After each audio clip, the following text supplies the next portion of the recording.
This first one is called Locust Pose.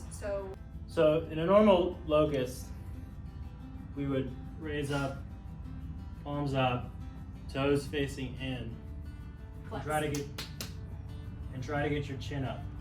When I started, that was a lot on my lower back. Put my palms down, a little bit of a cobra, and when I was ready, just raise my feet ever so slightly. And still, we're just getting a little bit of strengthening here on our lower back. And then when you start getting a little bit better at it, put my hands behind me and chest up. Nice, that's good. Flex feet. Then we have floor bow. Give yourself some stability here in the front. I like to put my head down, reach back, find my ankle, and one at a time. And then eventually, you'll have to grab one leg at a time, face down.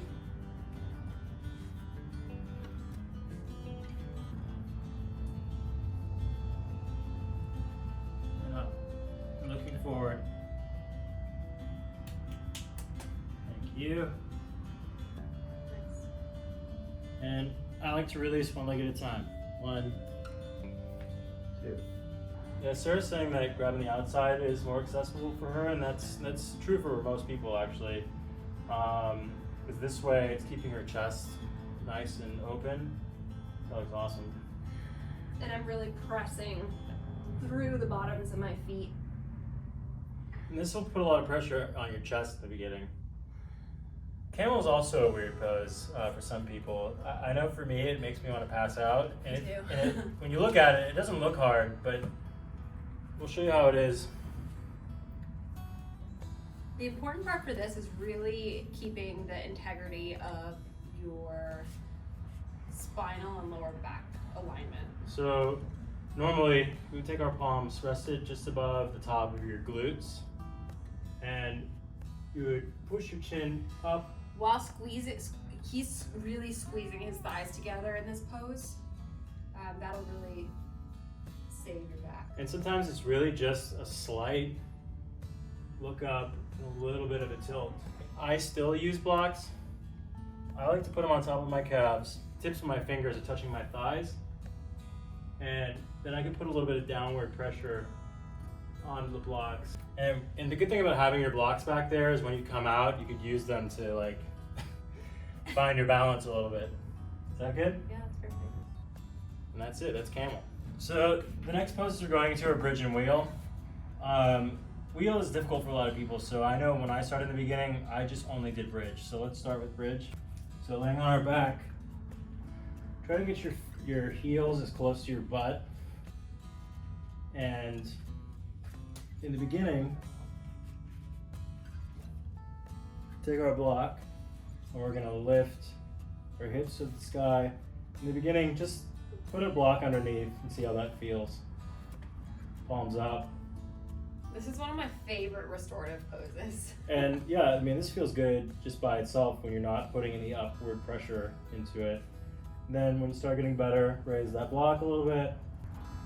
See how that feels. Your headlights on your hips going straight up. And tuck your tailbone under here. Yeah.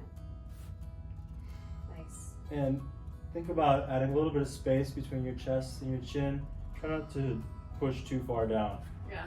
See, there's like a little tunnel here. Breathe in.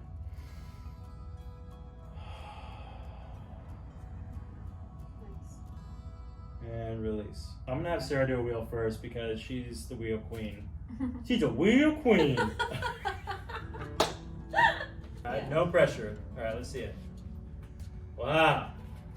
Now, let's see how it looks like when I do a wheel. Tucking in your shoulder blades. I take my hands and think about putting them on the ground behind you. And in the beginning, this is going to be tough on your wrists. I'm not going to lie, it's a little bit hard in the beginning. So, tuck your shoulder blades, palms and thumbs near your head. Give yourself a little more space than you think you need back here as well. Mm-hmm. And it's going to be a simultaneous push up and a push down with my hands. So one, and I'm going to take a deep breath at the same time. Now, when I come down, tuck your chin and release your hands and your hips. And you don't even have to go as high up as Logan just did. Even if you're pushing yourself up an inch off the ground, a half an inch off the ground, you're doing it. And coming out of this, we go to Supta Baddha Konasana. Reclining butterfly. Because you put your feet together. This is a nice counter pose to get a nice deep breath into your lower belly.